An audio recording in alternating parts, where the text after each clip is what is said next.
बहुत भारी असर पड़ेगा।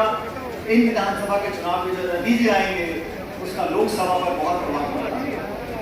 पिछले 9 साल से केंद्र में भाजपा की सरकार है। सरकार को जनता ने वोट दिया, पूर्ण बहुमत की सरकार बनी। बहुत सालों के बाद एक पूर्ण बहुमत की सरकार 2 बार बनी। एक विश्वास लोगों ने दिया था भाजपा को। मुझे दुख के साथ कहना पड़ता है कि 9 सालों में हर वर्ग आज अपने आप को ठगा हुआ महसूस करता है। हमारी माताएं बहनें यहाँ पर मौजूद हैं, हमारे किसान भाई मौजूद हैं। हर वर्ग को वोट लेने के बाद सिर्फ पीड़ा, दुख और परेशानी देने का काम किया। किसानों के 3 काले कानून बनाए। साल भर तक किसानों ने दिल्ली में राजधानी में धरना दिया, सैकड़ों लोगों ने आत्महत्या करी। तब जाके सरकार ने उन कानूनों को वापस किया। अर्थव्यवस्था का क्या हाल है? मुझे पीड़ा इस बात की है कि इस देश और प्रदेश में जो खाई है अमीर और गरीब की, वो लगातार बढ़ती जा रही है। आज गरीब आदमी, गरीब किसान जो महीने में 10-20 हजार रुपए कमाता है, वो अपने 2 बच्चे पाल नहीं सकता। आज फल, फूल, साग, सब्जी जो भी चीज बाजार में मिलती है उसकी कीमतें आसमान छू रही है। गैस का सिलेंडर 1100-1200 रुपए का मिल रहा है। टमाटर तो 200 रुपए किलो हो गया था। तो महंगाई को नियंत्रित करने के लिए केंद्र की सरकार ने झूठे मुंह ये तक नहीं बोला कि हम कोशिश करेंगे, हम दाम कम करने की कोशिश करेंगे। नहीं साहब, उनको मालूम है चुनाव आएगा तो भाषण देने पहुंच जाओ, भगवान का नाम लो, मंदिर का नाम लो, मस्जिद का नाम लो, हिंदू का नाम लो, मुसलमान का नाम लो और वोट ले लो। वोट देने के बाद ना नौजवान को नौकरी मिल रही है, ना गृहिणियों के जीवन को बेहतर करने के लिए महंगाई को कम किया जा रहा है। विकास के नाम पर इतना बड़ा मुल्क हमारा, ये जो विकास हो रहा है तो हो ही रहा है, लेकिन सरकार ने ऐसा कौन सा काम किया जिससे आम व्यक्ति को थोड़ा फायदा मिले?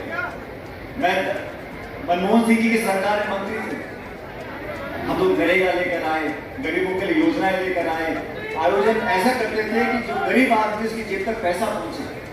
आज दुख की बात मुझे कहना पड़ रहा है कि केंद्र की सरकार एक ऐसी सरकार, ऐसी पार्टी के पास है जो केंद्र में तो सत्ता में फेल हो गई और राजस्थान में विपक्ष में फेल हो गई।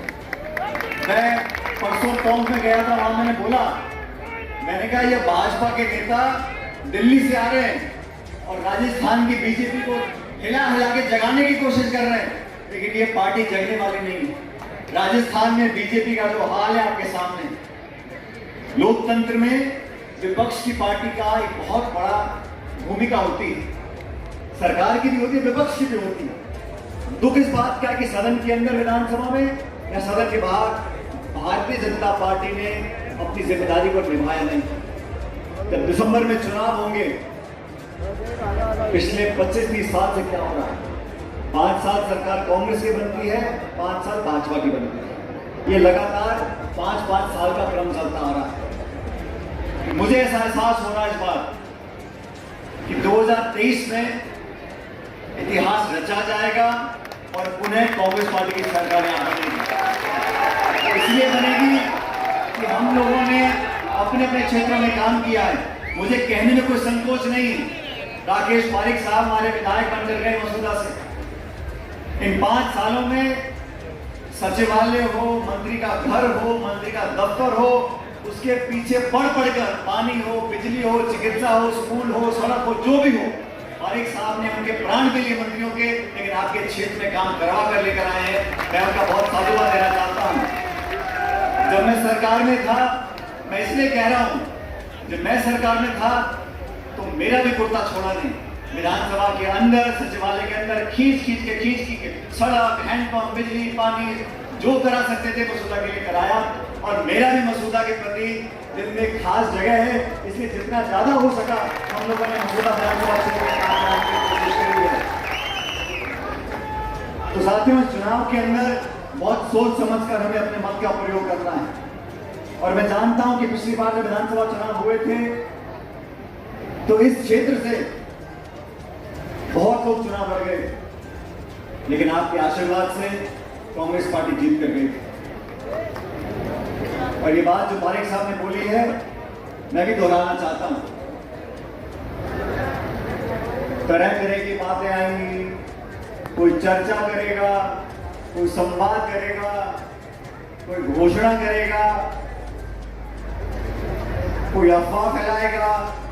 लेकिन मैं कहना चाहता हूं कि मसूदा विधानसभा क्षेत्र से कांग्रेस पार्टी जीतकर जाएगी और आपके दम पर जीतकर जाएगी।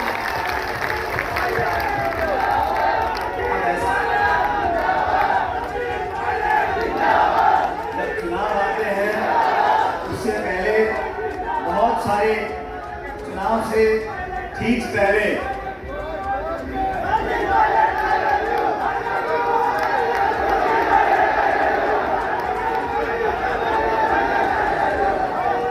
चुनाव से मैं दो बातें कहना चाहता हूं। जीवन में जो बात गई सो बात गई, जो समय निकल गया वो वापस आने वाला नहीं है। लेकिन भविष्य में क्या होगा ये कोई जानता नहीं है। इसलिए मजबूती से, ताकत से, एकजुट पर हम बात रहे और आने वाला समय आप लोगों का होगा, पार्टी का होगा, नौजवानों का होगा, किसानों का होगा। आप लोगों को मैं आप लोगों से कहना चाहता हूं, दोनों हाथ खड़े कर कांग्रेस पार्टी को समर्थन देंगे। कांग्रेस पार्टी जिंदाबाद।